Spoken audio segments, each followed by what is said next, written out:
بسم اللہ الرحمن الرحیم۔ الحمدللہ ہم اس وقت جنگ بدر کے مقام پر پہنچے ہیں۔ غزوہ بدر اسی مقام پر ہوئے تھے۔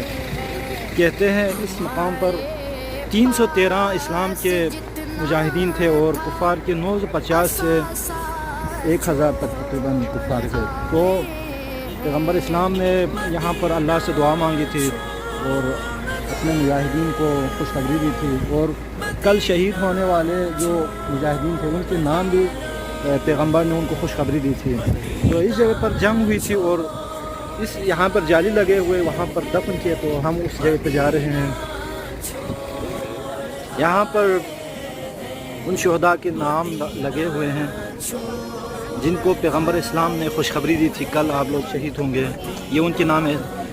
یہ زائرین تقریباً میرے خیال میں ترکی سے آئے ہوئے ہیں۔